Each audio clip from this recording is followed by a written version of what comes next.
Assalamualaikum warahmatullahi wabarakatuh.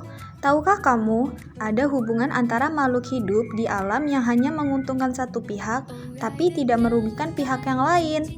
Pernahkah kamu lihat burung yang membuat sangkar di pohon, atau anggrek yang menempel di batang pohon? Ternyata mereka lagi menjalani yang namanya hubungan simbiosis, yaitu simbiosis komensalisme. Yuk kita bahas apa itu simbiosis komensalisme.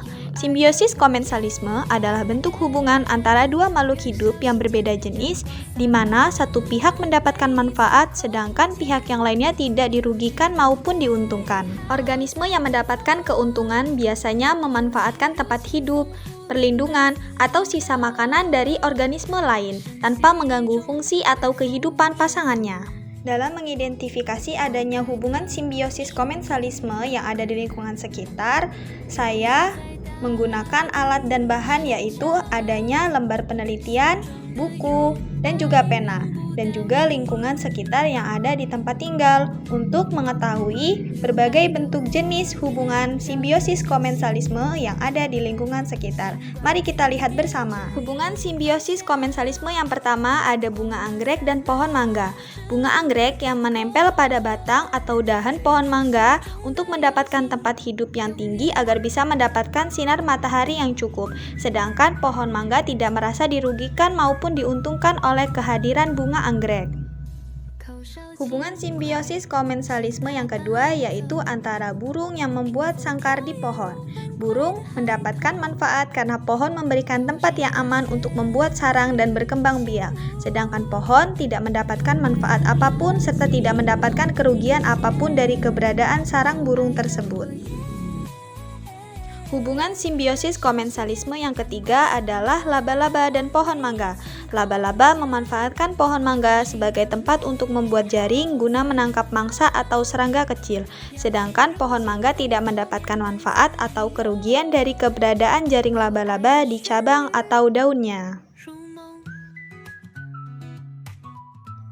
Hubungan simbiosis komensalisme yang keempat ada ikan dan ilalang. Ikan mendapatkan manfaat karena ilalang yang tumbuh di tepi atau permukaan air memberikan tempat berlindung dari pemangsa, sinar matahari, atau arus yang kuat. Sedangkan ilalang tidak mendapatkan manfaat ataupun kerugian dari keberadaan ikan tersebut. Hubungan simbiosis komensalisme yang kelima ada lumut dan pohon mangga. Lumut sering tumbuh di permukaan batang atau akar pada pohon mangga, terutama di tempat yang lembab dan teduh. Lumut memanfaatkan pohon mangga sebagai tempat tumbuhnya agar bisa menyerap air dan cahaya matahari. Sedangkan pohon mangga tidak mendapatkan manfaat maupun kerugian jika lumut tumbuh sedikit dan tidak merusak jaringan yang ada pada pohon mangga. Hubungan simbiosis komensalisme yang keenam ada tanaman paku dan pohon nangka. Tanaman paku sering tumbuh menempel di batang atau dahan pada pohon nangka. Tanaman paku menggunakan pohon nangka sebagai tempat hidup agar bisa mendapatkan cahaya matahari yang cukup dan kelembaban dari lingkungan sekitar. Sedangkan pohon nangka tidak mendapatkan manfaat maupun kerugian dari kehadiran tanaman paku tersebut. Hubungan simbiosis komensalisme yang ketujuh ada sirih dan pohon petai Cina. Sirih merupakan tanaman merambat yang membutuhkan penopang untuk tumbuh ke atas.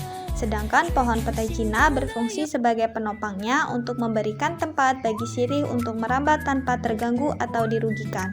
Dalam hal ini, sirih mendapatkan keuntungan yaitu mendapatkan tempat tumbuh, sementara petai Cina tidak dirugikan maupun tidak diuntungkan.